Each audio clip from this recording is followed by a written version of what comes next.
आता आपण chemical बॉन्डिंगची PPT बघणार आहे. तर हे बघा, आपण काय काय बघितलं आता केमिकल बॉन्डिंग. आता हे बघा, केमिकल बॉन्डिंग म्हणजे काय? Chemical bonding provides the energy necessary to hold two different atom together as a part of a chemical compound. Chemical bonding म्हणजे काय? तर ते काय करते? एनर्जी प्रोव्हाइड करतं कुणाला? To hold two different atom together as a part of chemical compound. म्हणजे वेगवेगळे जे ॲटम असतात त्यांना एकत्र ठेवण्यासाठी जी तो एनर्जी प्रोव्हाइड करतो त्या एनर्जीलाच काय म्हटले? तर केमिकल बॉन्डिंग म्हटले. Strength of the bond depends on the molecules or atoms involve in the process of bond formation. त्या बॉन्डची स्ट्रेंथ कशावर डिपेंड असते? On the molecules or atoms involve in the process of bond formation. त्या bond फॉर्मेशनमध्ये जे molecules participate करतात त्याच्यावर त्या बॉन्डची काय असते? स्ट्रेंथ डिपेंड असते.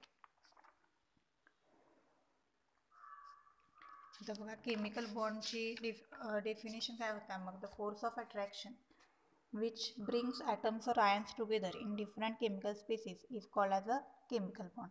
म्हणजे असा फोर्स ऑफ अट्रॅक्शन तो काय करतो? ॲटम आणि आयन्सना काय करतो? एकत्र आणतो आणि काय तयार करतो? ॲटम आणि आयन एकत्र येऊन एक डिफरंट केमिकल स्पेसिस तयार होते. त्याला काय म्हणायचं? Chemical bond.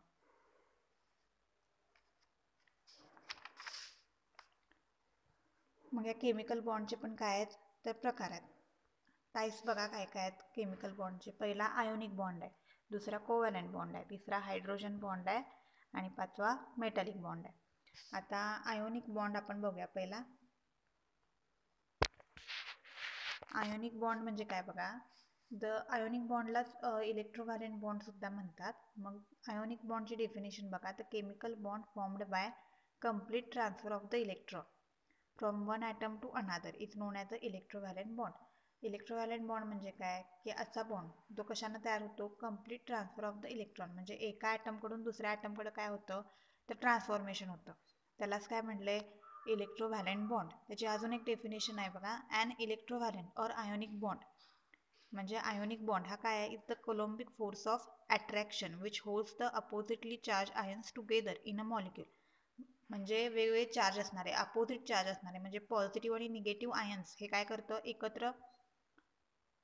एकत्र धरून ठेवतं. मग कसला फोर्स आहे हा? Coulombic force of attraction which holds म्हणजे ते कुणाला पकडून ठेवतं? Which holds the positive and negative ion. म्हणजेच कोणते? तर oppositely charge ions together in a molecule. मग हा बॉन्ड कशामध्ये तयार होतो बघा? मेटल आणि नॉन मेटल. आपण पिरियॉडिक टेबल बघितलेला. पिरियॉडिक टेबलमध्ये आता ह्याचं एक्झाम्पल बघा. Ionic बॉन्डचं NaCl. Na काय आहे? Na म्हणजे सोडियम आहे. सोडियम हा काय आहे? मेटल आहे. आणि क्लोरीन हा काय आहे? तर नॉन मेटल आहे. तर हा बॉन्ड जास्तीत जास्त कोणामध्ये तयार होतो? मेटल आणि नॉन मेटलमध्ये. And ionic bond is when and electron leaves one atom and exothermally enters into the orbit around अनादर.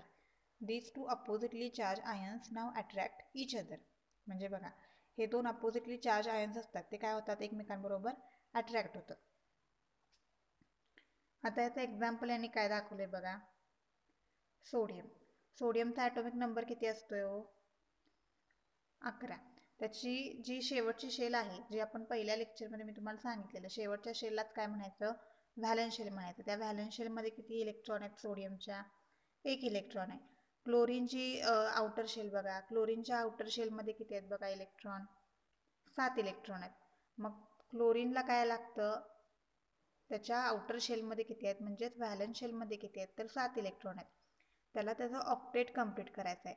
ऑक्टेट कंप्लीट करायचं आहे म्हणजे काय? त्याची जी व्हॅलेन्स शेल आहे त्याला त्यात 8 इलेक्ट्रॉन आणायचे आहेत आणि त्यात 8 इलेक्ट्रॉन आल्यानंतर क्लोरीन कसा होतोय? स्टेबल होतोय. मग हा सोडियम काय करतोय? सोडियमच्या आउटर व्हॅलेन्स शेलमध्ये 1 इलेक्ट्रॉन असतो. तो काय करतो? तो इलेक्ट्रॉन क्लोरीनला देऊन टाकतो. क्लोरीनची जी व्हॅलेन्स शेल आहे त्याला डोनेट करतो. मग डोनेट केल्यानंतर बघा काय होतंय? सोडियम आयन तयार होतो. सोडियमवर कसा चार्ज आलाय? इथं बघा पॉझिटिव्ह चार्ज आलाय आणि क्लोरीनवर कसा आलाय? निगेटिव्ह चार्ज आलाय. सोडियमवर पॉझिटिव्ह चार्ज काय येतो? ज्यावेळी तो इलेक्ट्रॉन लूज करतो. मग इथं बघा, इथं आउटर व्हॅलेन्शियल इलेक्ट्रॉन जो रेड इलेक्ट्रॉन इथं दाखवलाय तो काय झाला? इथं लूज झालाय. मग तो लूज केल्यानंतर कोणत्याही मेटलनं इलेक्ट्रॉन लूज केल्यानंतर त्यावर कोणता चार्ज येतो? तर पॉझिटिव्ह चार्ज येतो. आणि क्लोरीननं काय केलंय? तर इलेक्ट्रॉन एक्सेप्ट केलाय. मग कोणत्याही नॉन मेटलनं इलेक्ट्रॉन एक्सेप्ट केल्यानंतर त्यावर कोणता चार्ज आला? इथं चार्ज आहे का? त्यावर नाहीये, पण इथं चार्ज आहे बघा. इथं काय? निगेटिव्हली चार्ज आहे त्यावर. मग ह्याच्यावर चार्ज कोणता आहे? निगेटिव्ह चार्ज आहे. मग हे कसलं एक्झाम्पल आहे? तर क्लासिक एक्झाम्पल आहे. कुणामधलं आहे? सोडियम आणि क्लोरीनमधलं. Sodium is a silvery metal. Sodium हा कसा आहे? तर सिल्वर कलरचा काय आहे? तो मेटल आहे. इट हॅज 1 व्हॅलन्स इलेक्ट्रॉन, म्हणजे त्याच्या व्हॅलन्स शेलमध्ये किती इलेक्ट्रॉन आहे? तो 1 इलेक्ट्रॉन आहे. Chlorine is a yellow green gas. क्लोरीन काय आहे? तर एक येल्लो ग्रीन गॅस आहे आणि it needs 1 electron to fill its valence shell. मग त्याला 1 इलेक्ट्रॉनची गरज असते त्याची व्हॅलन्स शेल कंप्लीट करायला. If you put the gas and the metal together, ज्यावेळी तुम्ही हा क्लोरीन गॅस आणि मेटल एकत्र ठेवता त्यावेळी काय होतं? Then they will burn as electrons are exchanged, the metal dissolve and the gas disappears. The ions now have opposite charge and are attracted to each other by electrostatic forces. They form a crystal with the rock salt structure. म्हणजे याने काय सांगितलंय? हे दोन जर एकत्र ठेवले तर ते काय होतात? Then they will burn as electrons are exchange, म्हणजे त्याचे इलेक्ट्रॉन्स काय होतात? एक्सचेंज होतात. द मेटल म्हणजे जो सोडियम आहे तो काय होतो? डिझॉल्व्ह होतो आणि तो गॅस आहे तो काय होतो? डिसॲपियर होतो, म्हणजे दिसेनासा होतो. The ions now have opposite charges. मग काय होतं? ही प्रोसेस झाल्यानंतर गॅस डिसॲपियर आणि मेटल डिझॉल्व्ह झाल्यानंतर काय होतं? ह्यांचे आयन काय होतात? ह्यांचे आयन पडतात. सोडियमचं कन्वर्जन सोडियम प्लस क्लोरीनचं Cl- मध्ये होतं आणि आयन्स पडल्यानंतर ते काय होतात? ते एकमेकांशी अट्रॅक्ट होतात and are attracted to each other. कोणता फोर्स असतो यांच्यात? Electrostatic force. इलेक्ट्रोस्टॅटिक फोर्सनं ते अट्रॅक्ट होतात आणि they form a crystal with the rock salt structure. मग ते काय तयार करतात?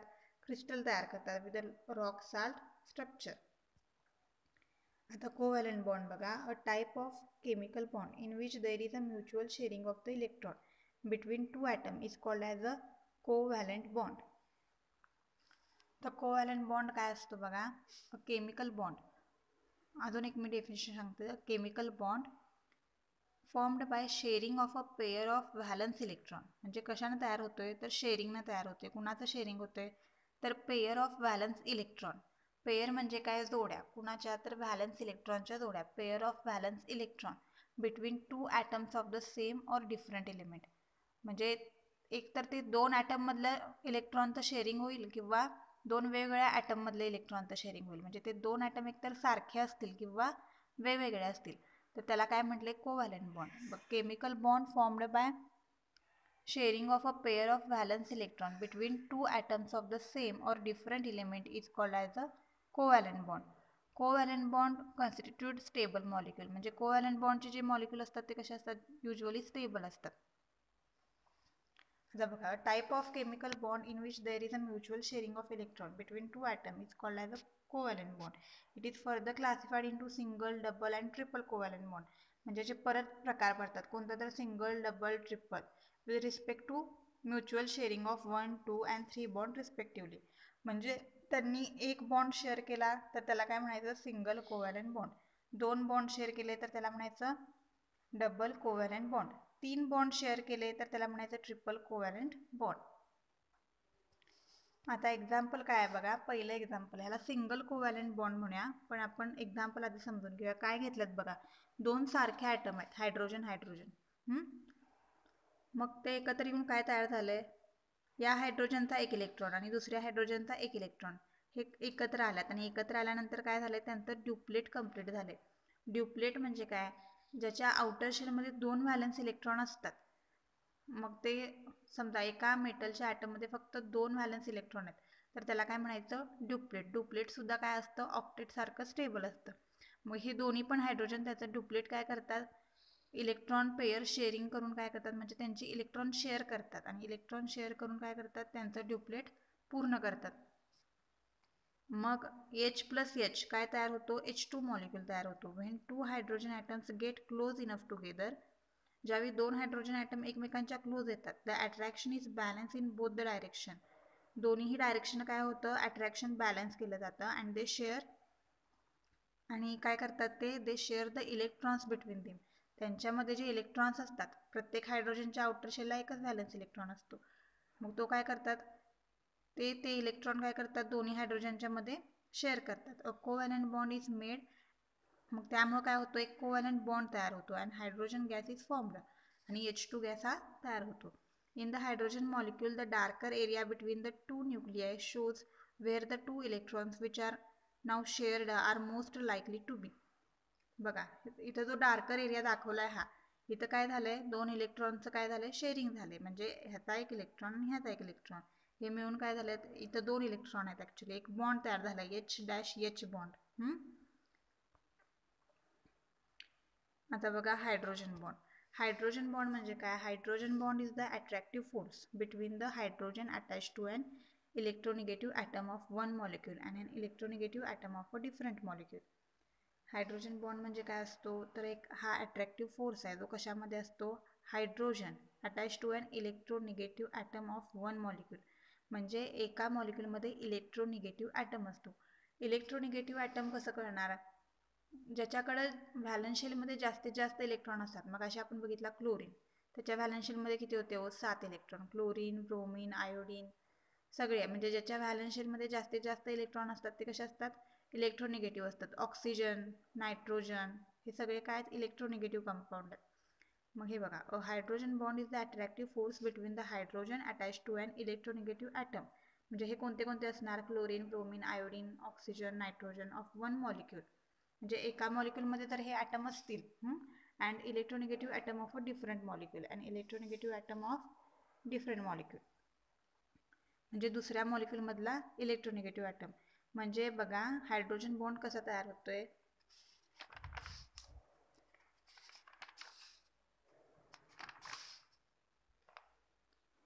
एक बॉन्ड कुणामध्ये तयार होणार, एक इलेक्ट्रोनिगेटिव्ह ॲटम असणार. समजा वॉटर आहे, HOH.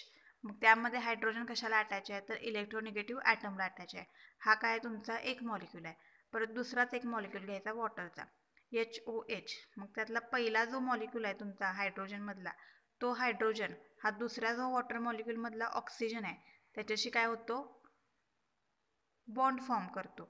Usually the electronegative atom is oxygen, nitrogen or fluorine which has a partial negative charge. म्हणजे त्यावर काय असतो बघा, पार्शियल निगेटिव्ह चार्ज असतो.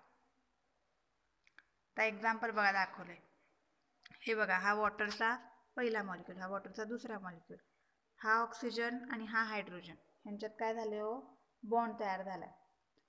हे जे डॉटेड लाईन्स आहेत हे काय आहेत, बॉन्ड आहे यांच्यामध्ये. ह्याच्यावर पार्शियल पॉझिटिव्ह चार्ज आहे, ह्याला डेल्टा पॉझिटिव्ह म्हणायचं म्हणजेच पार्शियल पॉझिटिव्ह, आणि जेव्हा पार्शियल निगेटिव्ह चार्ज आहे. मग दोन मॉलिक्यूल, हे दोन्ही मॉलिक्यूल कसे आहेत, सारखे आहेत. पण हा ऑक्सिजन कुणाशी बॉन्ड फॉर्म केला आहे ना, दुसऱ्या मॉलिक्यूलमधल्या वॉटर मॉलिक्यूलच्या हायड्रोजनशी बॉन्ड फॉर्म केला आहे. Each hydrogen atom is covalently bonded to the oxygen via a shared pair of electron. प्रत्येक हायड्रोजन ॲटम हा ऑक्सिजनशी कोव्हॅलेंटली बॉन्ड केलाय. कसं, तर विया शेअर्ड पेअर ऑफ इलेक्ट्रॉन. प्रत्येक हायड्रोजननं ऑक्सिजनशी काय केलं, इलेक्ट्रॉन पेअर शेअर केला. Oxygen also has a 2 unshared pairs of electron. ऑक्सिजनकडे पण किती असतात, 2 पेअर असतात इलेक्ट्रॉनच्या, ज्या अनशेअर असतात म्हणजे ज्यांचं शेअरिंग त्यानं केलेलं नसतं. Thus there are 4 pairs of electrons surrounding the oxygen atom. म्हणजे त्याकडे किती असतात, 4 जोड्या असतात. 4 pairs of electrons surrounding the oxygen atom. The 2 pairs involve in covalent bond with hydrogen. 2 जोड्या कशात जातात, तर हायड्रोजन बॉन्डशी कोव्हॅलेंट बॉन्ड तयार करायला जातात. And 2 unshared pair on the opposite side of the oxygen atom. आणि ऑक्सिजनच्या अपोजिट साईडला किती असतात, 2 अनशेअर्ड पेअर ऑफ इलेक्ट्रॉन असतात. मग oxygen is an electronegative atom compared with the hydrogen. हायड्रोजनपेक्षा ऑक्सिजन काय आहे, इलेक्ट्रोनिगेटिव्ह आहे. आता मेटॅलिक बॉन्ड बघा. मेटॅलिक बॉन्ड म्हणजे काय, metallic bonding is the type of bonding found in metallic element. Metallic bonding तुम्हाला कशात बघायला भेटतं, तर मेटॅलिक एलिमेंटमध्ये बघायला भेटतं. This is the electrostatic force of attraction between positively charged ions and delocalized outer electrons. मेटलमध्ये काय असतात, तर पॉझिटिव्हली चार्ज आयन असतात आणि इलेक्ट्रॉन्स असतात. डिलोकलाइज्ड म्हणजे काय, ते मूवेबल इलेक्ट्रॉन असतात जे त्या मेटलमधून काय झालेले असतात, एक्साइट झालेले असतात. Metallic bonding refers to the interaction between the delocalised electron and the metal nuclei. Metallic bonding काय रेफर करतात, ते interaction between the delocalised electron and the metal nuclei. Metal न्यूक्लियामधल्या आणि डिलोकलाइज्ड इलेक्ट्रॉनमधलं काय करतात, ते इंटरॅक्शन रेफर करतात. Example of metallic bond. आता हे बघा, हे काय आहेत, पॉझिटिव्ह चार्ज आहेत. हे सगळे मेटलचे काय आहेत, पॉझिटिव्ह चार्ज आहेत. आणि हे जे रेड कलरचे आहेत ते काय आहेत, इलेक्ट्रॉन आहेत. त्यांना काय म्हणायचं, delocalised electron. As the metal cations and the electrons are oppositely charged, they will be attracted to each other. आता हे इलेक्ट्रॉन आणि मेटल्सला काय झालंय, पॉझिटिव्ह चार्ज झालाय म्हणून ते काय म्हणणार, त्याला आपण कॅटायन म्हणणार. कॅटायन आणि इलेक्ट्रॉन कसा असतो, अपोजिटली चार्ज असतो. They will be attracted to each other and also to other metal cations. These electrostatic forces are called as a metallic bond and these are what hold the particles together in metal. म्हणजे या electrostatic फोर्सलाच काय म्हटले, metallic bond म्हटले.